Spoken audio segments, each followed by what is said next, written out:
Greetings, fellow keepers. It's Soniel here with the Keeper's Corner, and we're going to be having a quick look at using multiple gold boosters in both tower attacks and hero battles. This is definitely not a build for everyone, however, it's one that's not terribly difficult to attain. We'll talk a little bit more about hero battles in a moment here, but firstly, we want to focus on tower attacks. And in the 50 plus range, your towers typically are going to be giving you about 1,500 to 1,800 gold each. And a lot of us are already running the CLERIC with Tithe, which is going to push that up to a little bit over 2,000. That means that in our 8 tower attacks, we're typically able to net 16,000 gold in addition to any monster drops or, other goodies that we come into along the way. Because of that, that basically means that running just Cleric is about the same as converting 2 times gems to 2 times gold, in which you're spending 100 gems for 10,000 gold. But when you're able to throw in a second gold booster here, you're going to be netting an additional 900 to 1,000 gold off of each one of those 1,800 to 2,000 gold battles. So that's going to be netting us 24,000 gold in addition to everything else from running these 8 tower attacks. And that's going to make it infinitely more valuable to do tower attacks and gem refreshes rather than convert your gems directly into gold.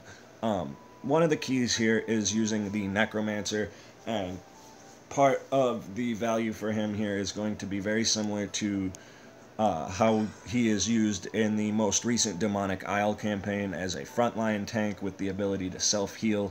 Any Necromancer above 5 stars should be more than viable to do this, and we're going to be looking at using Fear, Ray of Enfeeblement, and Vampiric Touch. Vampiric Touch is going to give us some additional sustain on top of his energy drain ability. We're going to want to be using Protective Ward and the Shadow Master here to deal additional shadow damage and let that shadow energy drain be a little bit of a valuable AoE for us. And we're going to be using the Ninja for his disruption ability. And of course, our ninja build here is going to be Shadow Step, Shuriken Throw, Shadow Slash, Evasion, and Ninjutsu Mastery. This is one of those areas where you typically are going to want your ninja 6 stars or higher with a max or near max Vorpal Sword for his damage to be viable. Substituting a hero like the Warlock or the Archmage can work against some towers, but you lose that disruption from the Poison Smoke Bomb, which makes some other towers a little more difficult. And then here on the Cleric, we are running Cleanse, Bludgeoning Strike, Righteous Call, Tithe, and the resistance bonuses. Gear can obviously be a lot lower level on her if needed. And you can, of course, substitute Bludgeoning Strike for either Powerful Heal or Quick Heal, and you can substitute Cleanse for either one of those as well, depending on the tower you're attacking. Also, you're going to want to keep a list of the towers that you cannot defeat with 2 gold boosters, whether that be a very powerful high-end tower like Rohan's, or just a different combination of monsters and abilities that's troubling for you without having a taunter or a second healer, whatever you need to complete those towers. You definitely don't want to be wasting any attacks, so you want to keep a physical log of the towers you're able to defeat with these 2 gold boosters. And you can, of course, substitute in training point boosters. The Mage and the Sorceress, especially at high levels with epic gear, can actually be quite viable for tower attacks because of their AoE and disruption abilities. But one of the great values here of running the Necromancer is he gets the very early cast of Ray of Enfeeblement at the outset of a floor, and that's going to allow us to throw a quick debuff on any heroes, particularly Berserkers, that are waiting for us in the first floor here. And that's going to keep our heroes from getting half of their damage dealt to their half of their health dealt to them as damage, and then getting debuffs and another rampage and so on and so forth. And additionally, the defense debuff from Ray of Enfeeblement is going to make the true damage from the pirate's abilities hit much harder. And typically with a decent gear setup and 5 to 7 stars on your heroes, you're going to be able to kill most heroes in the first floors before they're able to do too much damage or cause you too much trouble. And again, we're going to be running our Poison Smoke Bomb as often as possible. You're going to get those few times where Meteor Swarm or the Soul Skill pops up out of nowhere. Part of that is slower devices. I've noticed on a brand new S8 Plus, the skill cycle updates much faster than it does on an older Samsung Galaxy tablet.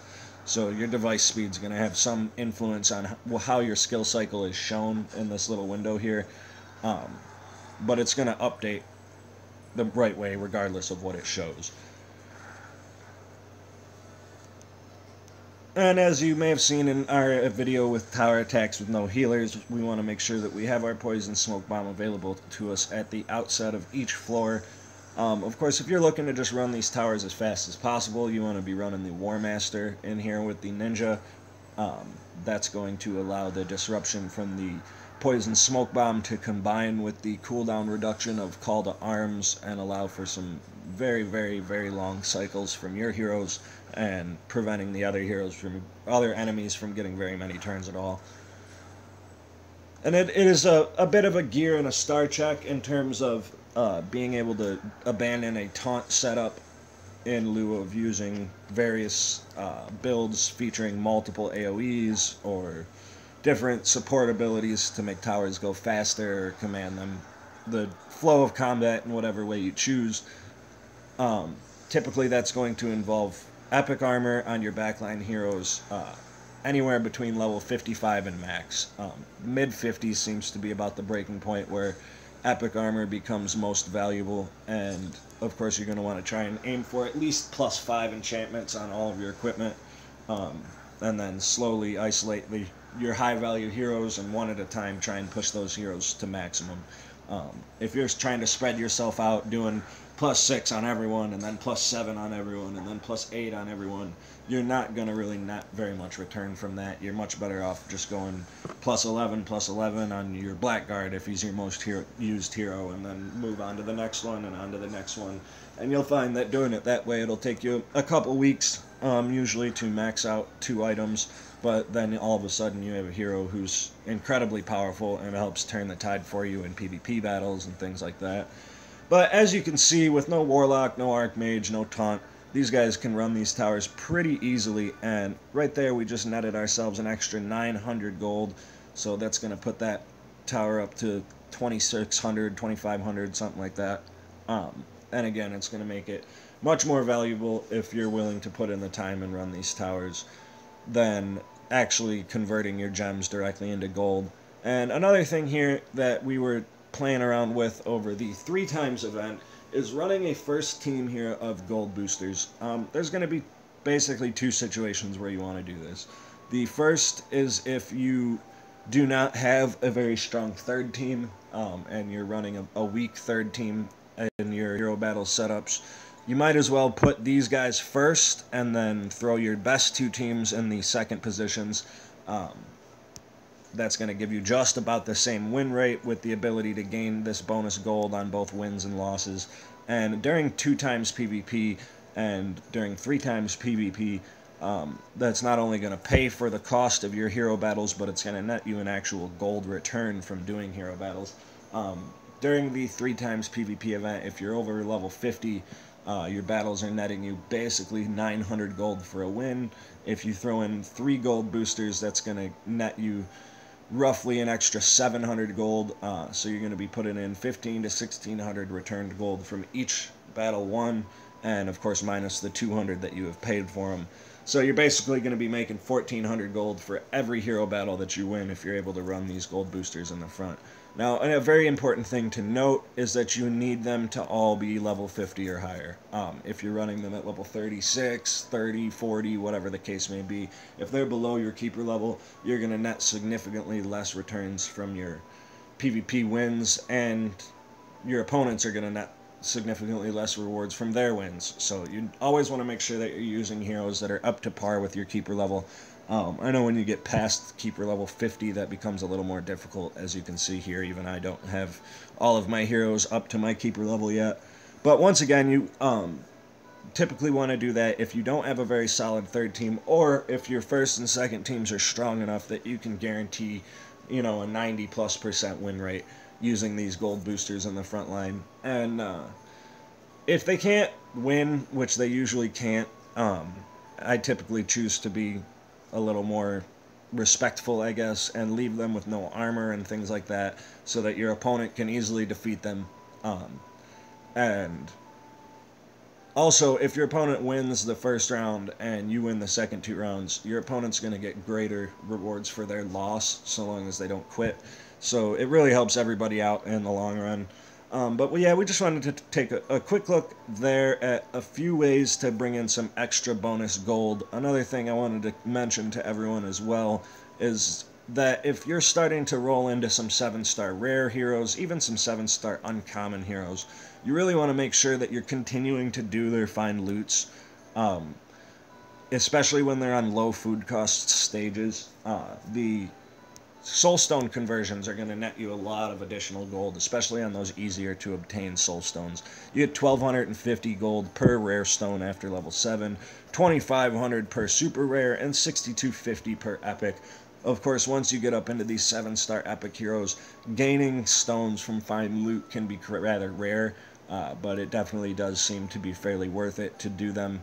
And especially with the super rare as well, the 2,500 gained from those guys is very valuable, especially when you're landing on a find loot stage that costs you 35 food and you end up netting that large gold amount there. And additionally, as you start to roll into those heroes, you want to start choosing some epic heroes and whatnot to go on to heroic missions. That'll net you some bonus gold there. When this necromancer returns, he'll be giving us the 6,250 from his soulstone in addition to the 2,500 from the quest itself. And in achieving those heroes and whatnot, and delegating a few of those things like tower rewards and heroic missions to gaining gold, you want to make sure that you're always coming in and buying soul stones for your heroes as you're able to. As you can see, we're a little tapped out on gold here right now. But that's going to be your fastest route to getting your heroes leveled up, and farming as much gold as possible is going to be the key to keeping pace with everyone else in there. You're going to want to be running your gold boost heroes on every stage with a chest that you possibly can. That includes every emerald chest, every daily campaign. Anywhere there's a chest, there's a bonus gold percentage, which is going to apply to your additional gold percentage from your gold boosters. You want to be running your catacombs with gold boosters. Just about every bit of bonus gold you can possibly get, you really want to take advantage of. Another thing as well is that if you're over level 50 right now, you're not getting any equipment or machine drops, but you want to really be only saving these lesser demons, and if we have any left, and these guys here, the armored trolls, those are the ones that are going to give you 50% boosts to your high value tower monsters. But all of your orcs, your covenant assassins, guys like that, you typically are going to want to sell off for bonus gold, unless they're in a level range like the low 30s or something like that, where you really need them to level up some low monsters from quest rewards and whatnot. But there's just a couple tips and things that I wanted to fill you guys in on. We'll be coming back with a couple of new videos today as well. So I hope you guys enjoyed that, and make sure you subscribe to the Keeper's Corner, comment, all that good stuff, and we'll catch you guys on the next one.